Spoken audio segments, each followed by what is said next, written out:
আসসালামু আলাইকুম দর্শক, যে কারোর সাথে মজা নিতে পারবেন এবং যার সাথে মজা নেবেন সে জাস্ট বোকা হয়ে যাবে। কোনো প্রকার টাকা ছাড়াই আপনারা যে কোনো নাম্বারে এক ক্লিকে যত খুশি এসএমএস পাঠাতে পারবেন এবং সে কিন্তু বুঝবেও না যে এই এসএমএসটি কে পাঠিয়েছে। এর জন্য ছোট্ট একটি অ্যাপ্লিকেশন ইনস্টল করতে হবে। আমি আমার ভিডিওর ডেসক্রিপশন বক্সে একটি লিঙ্ক দিয়ে দেবো, সেখান থেকে অ্যাপ্লিকেশনটি ইনস্টল করে নেবেন এবং অবশ্যই আমার চ্যানেলটিকে সাবস্ক্রাইব করে রাখবেন। ইনস্টল কমপ্লিট হয়ে গেলে আপনারা অ্যাপ্লিকেশনের ভিতরে প্রবেশ করে নেবেন। আমি এখান থেকে অ্যাপ্লিকেশনের ভিতরে প্রবেশ করে নিচ্ছি।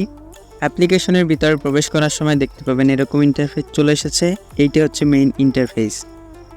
এখানে প্রথমটা আপনারা যেই নাম্বারে এসএমএসগুলো পাঠাতে চাচ্ছেন সেই নাম্বারটি দিবেন এবং নিচে যে কয়টি এসএমএস পাঠাতে চাচ্ছেন সেই অ্যামাউন্টটা দিয়ে দিবেন।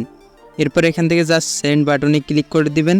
এরপর দেখতে পাবেন নিচে কিন্তু একটা লেখা চলে এসেছে, এখান থেকে কিন্তু আপনাদের মেসেজগুলো চলে আসবে। তো আমি এখান থেকে আমার ফোনটাকে একটু সাইলেন্ট করে নিচ্ছি ভিডিওর সুবিধার্থে। সো এখন কিন্তু আমাদের মেসেজগুলো আসা শুরু করবে, আমরা একটু ওয়েট করলেই দেখতে পাচ্ছেন উপরে কিন্তু অলরেডি আমার মেসেজ আসা শুরু করেছে। এরকম কিন্তু তার সিমে একটার পর একটা মেসেজ যাইতেই থাকবে, জাস্ট একটু ওয়েট করতে হবে। প্রথম দিকে আপনাদের একটু সময় লাগতে পারে, কিন্তু 2 থেকে 3 বার দেওয়ার পর একটার পর একটা যেতেই থাকবে। সো দর্শক, এভাবে আপনারা যে কারোর সাথে প্র্যাঙ্ক করতে পারেন, যে কাউকে বিরক্ত করতে পারেন, তবে ভিডিওটি অবশ্যই ভালো কাজে ব্যবহার করবেন। সবাইকে অসংখ্য ধন্যবাদ ভিডিওটি দেখার জন্য।